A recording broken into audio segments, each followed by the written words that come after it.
ఇచ్చిన కాంగ్రెస్ పార్టీ వల వేసి ఓట్లు పట్టి ఓట్లు కొల్లగొట్టి మరి గ్యారంటీల గారడీ చేసి టోకున మొత్తం 4 కోట్ల మందికి టోపీ పెట్టారు. అందుకే మేమేమనుకున్నామంటే మరి మీకు కొన్ని వాస్తవాలు చూపెట్టాలి, ఆ తర్వాత లీగల్ సెల్ మీటింగ్ ఎందుకు పెట్టుకున్నాము ఇవన్నీ కూడా చెప్పాలని చెప్పి అనుకున్నాం. ఒక్కసారి మీకు ముందు 2 వీడియోలు నేను ప్లే చేస్తాను. ఒక వీడియోనేమో మన గౌరవ ముఖ్యమంత్రి రేవంత్ రెడ్డి గారు పదవీ బాధ్యతలు లాల్ బహదూర్ స్టేడియంలో డిసెంబర్ 7, 2023 నాడు చేపట్టారు. చేపట్టిన రోజు వారు పెట్టిన తొలి సంతకం సంబంధించిన ఫైల్ ఇది. ఫుల్ స్క్రీన్ చేయి. ధన్యవాదాలు.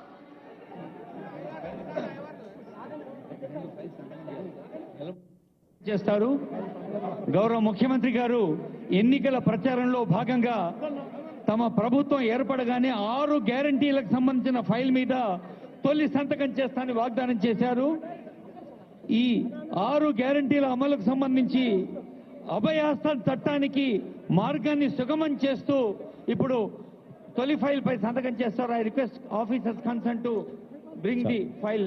తొలి అభయహస్తం చట్టం చేయడానికి అంటే 6 గ్యారంటీలను చట్టబద్ధత కల్పించడానికి అభయహస్తం చట్టం చేయడానికి సంబంధించిన ఫైలు మీద గౌరవ ముఖ్యమంత్రి గారు సంతకం చేస్తారు అని వ్యాఖ్యాత అనౌన్స్ చేస్తారు.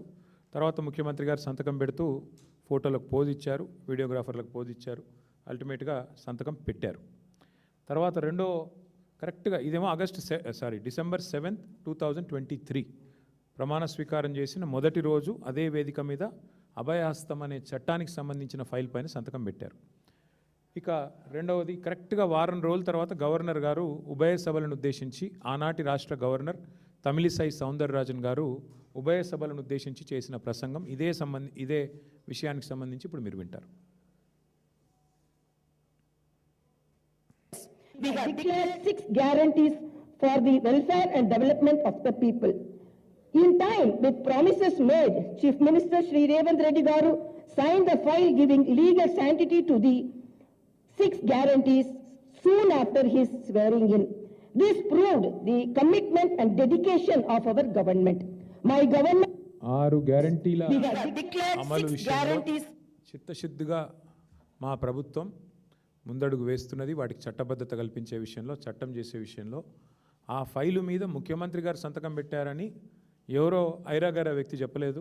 రాష్ట్ర గవర్నర్ గారు ఉభయ సభలను ఉద్దేశించి మరి అక్కడ జాయింట్ సెషన్ ఎమ్మెల్యేలు ఉన్నారు, ఎమ్మెల్సీలు ఉన్నారు. ఆ సభలో గౌరవనీయురాయలైన గవర్నర్ గారు చెప్పిన మాట ఫైలు సంతకం అయ్యింది, సంతకం పెట్టారు అని నొక్కి వక్కా నుంచి చెప్పిన మాట కూడా ఇప్పుడే మీరు విన్నారు. మరి 100 గ్యారంటీలు, 6 రోజులు, ఫైళ్ళు, సంతకాలు, 6 గ్యారంటీలు చట్టబద్ధత, స్టాచ్యూట్ చేస్తున్నాము, చట్టం చేస్తున్నామని చెప్పి ఇప్పుడు 840 రోజులు మరి గడిచిపోయింది. 6 గ్యారంటీల్లో ఈరోజు వరకు అర గ్యారంటీ కూడా అమలు కాలేదు. నిజంగా చెప్పాలంటే ప్రపంచ ఎన్నికల చరిత్రలోనే అతి పెద్ద ఫ్రాడ్ ఏదైనా ఉంది అంటే కాంగ్రెస్ యొక్క అభయహస్తం మేనిఫెస్టో. అందుకే ఇవాళ మేము కూర్చున్నాం, లీగల్ సెల్ అంతా కూర్చున్నాం. మా సీనియర్ నాయకులు, న్యాయ నిపుణులు, మాజీ అడ్వకేట్ జనరల్ గారితో కూర్చొని ఇవాళ మేము ఒక బిల్లు, ప్రైవేట్ మెంబర్ బిల్లుని తయారు చేశాం. తయారు చేసిన బిల్లు యొక్క కాపీ ఇది. ఈ బిల్లు ఏదైతే ఉన్నదో రాష్ట్ర శాసనసభలో, శాసన మండలిలో మేము ప్రవేశపెట్టబోతా ఉన్నాం. ఈ వచ్చే శుక్రవారం రోజు ప్రవేశపెట్టబోతా ఉన్నాం. 6 గ్యారంటీలకు చట్టబద్ధత కల్పిస్తూ మరి వెంటనే దీన్ని ఆమోదించాలని కోరుతూ ఈ బిల్లును మేము ఇంట్రడ్యూస్ చేయబోతా ఉన్నాం. సరే, మీరు అడగొచ్చు, ఒక ప్రైవేట్ మెంబర్ బిల్లు పెట్టొచ్చా? బిల్స్ అన్నీ గవర్నమెంట్ కదా పెట్టాలి. ఉమ్మడి ఆంధ్రప్రదేశ్లో మనకు ఒక చరిత్ర ఉంది. ఉమ్మడి ఆంధ్రప్రదేశ్లో గౌరవనీయులు నందమూరి తారక రామారావు గారు ముఖ్యమంత్రిగా ఉన్నప్పుడు 1986 ఆ టైంలో అనుకుంటాను, ఆ రోజు ఒక ప్రైవేట్ మెంబర్ బిల్లు ప్రవేశపెట్టడం జరిగింది. ఆనాటి భారతీయ జనతా పార్టీ ఫ్లోర్ లీడర్గా ఉన్న సిహెచ్ విద్యాసాగర్ రావు గారు ఒక ప్రైవేట్ మెంబర్ బిల్లు ప్రవేశపెడితే గవర్నమెంటు దాన్ని ఆహ్వానించి దాన్ని చట్టం కూడా చేసింది. అంటే ఈ రాష్ట్రంలో ప్రెసిడెంట్ ఉంది, ఉదాహరణ ఉంది, ఇదివరకు జరిగిన ఉదంతం మన కళ్ళ ముంగటనే ఉంది. అంటే గవర్నమెంట్కు సంస్కారం ఉంటే, గవర్నమెంట్కు చిత్తశుద్ధి ఉంటే, ప్రజల పట్ల ప్రేమ ఉంటే ఎవరు బిల్లు ప్రవేశపెడితే ఏమి మద్దతు ఇవ్వడానికి. అందుకే మేము రాష్ట్ర ప్రజల తరపున ప్రభుత్వాన్ని కోరుతా ఉన్నాం. మీరు సంతకం పెట్టిన ఫైలు మరి ఇప్పటివరకు దొరకట్లేదు. తప్పకుండా దాన్ని కూడా వెతుకుతాం, పట్టుకుంటాం.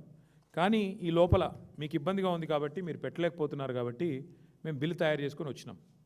మరి ఆ బిల్లును దయచేసి ప్రవేశపెట్టే విధంగా సహకరించాలని గౌరవ స్పీకర్ గారిని కలుస్తాం, చైర్మన్ గారిని కలుస్తాం, మెంబర్లందరికీ బిల్లు కాపీస్ ఇస్తాం. ఇచ్చి ఈ బిల్లుకు మద్దతు ఇవ్వాలని చెప్పి కూడా మా లాబింగ్ కూడా మేము చేస్తాం. ఎందుకంటే అల్టిమేట్గా ఈ చట్టం చేయడానికి నాకు తెలిసినంత వరకు మరి ఎవరికి ఇబ్బంది ఉండకూడదు. ఇచ్చింది కాంగ్రెసే కదా, మాట ఇచ్చింది కాంగ్రెసు. ఎన్నికల మేనిఫెస్టోనే అభయహస్తం 6 గ్యారంటీలు 100 రోజులు. కాబట్టి కాంగ్రెస్కి అభ్యంతరం ఉండడానికి అవకాశం లేదు. ప్రధాన ప్రతిపక్షం మేము, మరి అటు అధికార పక్షము ప్రధాన ప్రతిపక్షం కలిసిన తర్వాత మేమే బిల్లు పెడుతున్న తర్వాత పాస్ కాకపోయే సమస్య లేదు. అటు శాసనసభలో కానీ అటు కౌన్సిల్లో కానీ దబ్బన బీజేపీ వ్యతిరేకించినా ఏం పెద్ద ఇబ్బంది ఏమి ఉండదు, ఎందుకంటే వారికి ఇష్టం లేకపోవచ్చు.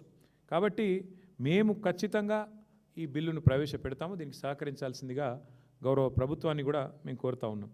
మరి ఇంకా విచిత్రమైన విషయం ఏంటంటే ఈరోజు మాకు అర్థం కాని విషయం, సరే మేమేమో ఇప్పటిదాకా కూర్చొని ఆలోచన చేస్తూ ఉన్నాం, ఎట్లా మరి ఈ బిల్లును ముందుకు తీసుకొని పోవాలి, ఎట్లా దీనికి మద్దతు వచ్చే విధంగా మద్దతు కూడగట్టాలి అనే ప్రయత్నం మేము చేస్తూ ఉన్నాం.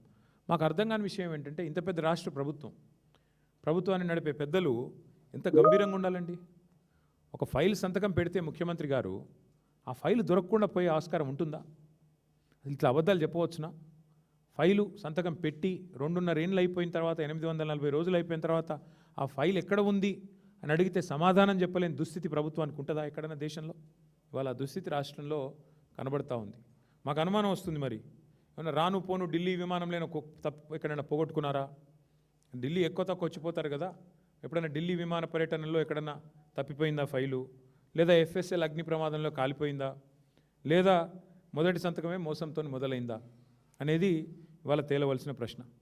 ఎందుకంటే మీరు చెప్పింది ఏదో సామాన్యమైన వ్యక్తి కాదు.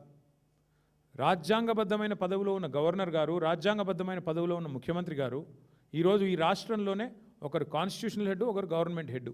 మరి ఇద్దరు అంత స్పష్టంగా చెప్పిన తర్వాత ఫైలు మిస్ అయ్యే అవకాశం ఎక్కడుంటుంది? 3 బడ్జెట్లు అయిపోయినాయి, మిగిలింది ఇంకొకే ఒక్క బడ్జెట్. ఇక లాస్ట్ ఇయర్ బడ్జెట్ ఎట్లాగూ ఎలక్షన్ బడ్జెట్, 2028లో జరిగే బడ్జెట్ ఎట్లాగూ ఎన్నికల బడ్జెటే, దానికి అర్థం ఏమి ఉండదు. ఎందుకంటే అది ఫుల్ ఇయర్ బడ్జెట్ కూడా కాదు, మధ్యలోనే ఎలక్షన్ కూడా వస్తుంది. కాబట్టి మీకు మిగిలింది ఒకే ఒక్క బడ్జెట్ 2027. మరి అందుకే ఈ 6 గ్యారంటీల విషయంలో మేము పట్టుబడుతున్నాం. అందుకే రాష్ట్ర ప్రజలకు న్యాయం జరగాలి. మహిళలకి 2,500 రూపాయలు మీరు ఇచ్చిన హామీ మేరకు రావాలి. వెంటనే మహాలక్ష్మి పథకం ప్రారంభం కావాలి. అట్లాగే 4,000 పెన్షన్ పెద్ద మనుషులందరూ ఎదురు చూస్తూ ఉన్నారు ఎప్పుడు ప్రారంభం అవుతుంది అని. చేయూత కింద 4,000 అన్నారు, వెంటనే ప్రారంభం కావాలనే ఈ మొత్తం రాష్ట్రంలోని పెద్ద మనుషులందరి తరపున ఈ ప్రైవేట్ మెంబర్ బిల్లు పెడతా ఉన్నాం. అట్లాగే రైతు భరోసా అన్నారు మీరు, రైతు బంధు కాదు రైతు భరోసా, 10,000 కాదు 15,000 అన్నారు. అది ఆ రాష్ట్రంలోని 70 లక్షల మంది రైతుల తరపున ఈ ప్రైవేట్ మెంబర్ బిల్లు పెడతా ఉన్నాం. రాష్ట్రంలోని 22 లక్షల మంది కౌలు రైతుల తరపున ఈ బిల్లు పెడతా ఉన్నాం. ఎందుకంటే మీరు కౌలు రైతులకు కూడా మరి 15,000 ఇస్తామని చెప్పారు, కాబట్టి కౌలు రైతుల తరపున ఈ బిల్లు పెడతా ఉన్నాం. అట్లాగే రాష్ట్రంలో ఉన్న 5 లక్షల మంది దివ్యాంగులకి మీరు ఇచ్చిన మాట 6,000 రూపాయల పెన్షన్ అని 100 రోజుల్లో, వారి తరపున ఈ బిల్లు పెడతా ఉన్నాం. రాష్ట్రంలోని విద్యార్థులందరూ ఎదురు చూస్తూ ఉన్నారు విద్యా భరోసా కార్డు, అది కూడా 6 గ్యారంటీల్లో ఒక హామీ. 5 లక్షల రూపాయల విద్యా భరోసా కార్డు ఇస్తామన్నారు. మరి రాష్ట్రంలోని విద్యార్థులందరి తరపున ఫీజు రీయింబర్స్మెంట్ బకాయిల కోసం ఎదురు చూస్తున్న రాష్ట్ర విద్యార్థులు వారి తల్లిదండ్రుల తరపున మరి ఈ బిల్లు ప్రవేశపెట్టబోతా ఉన్నాం. అసెంబ్లీలో జరిగే ఈ బడ్జెట్ సమావేశాల్లో ప్రతిపక్షంగా ఇది మా బాధ్యత కాబట్టి మరి దారుణంగా దగాబడ్డ తెలంగాణ ప్రజల తరపున ఈ బిల్లును మేము పెడతా ఉన్నాం. ప్రజలు కూడా అర్థం చేసుకోవాలని కోరుతా ఉన్నాం. ఇవాళ ప్రభుత్వము చాలా స్పష్టంగా చెప్పింది, ముఖ్యమంత్రి గారు స్వయంగా అభయహస్తం చట్టం మీద సంతకం పెట్టారు ఆ ఫైల్ మీద అని ప్రభుత్వమే చెప్పింది. గవర్నర్ గారి చేత చెప్పించింది. 2023 డిసెంబర్లోనే ఇదంతా జరిగింది. ఇవాళ మనం మార్చ్ 2026లో మాట్లాడుతూ ఉన్నాం. 6 గ్యారంటీల విషయంలో అందుకే మీరు ఎవ్వరు దరఖాస్తులు పెట్టుకునే పని లేదు, దండాలు పెట్టే పని లేదు. ఏమొస్తుంది చట్టం అయితే ఏం జరుగుతుంది? కొంతమందికి అనుమానం ఉండొచ్చు, అసలు ఈ చట్టం ఏంది,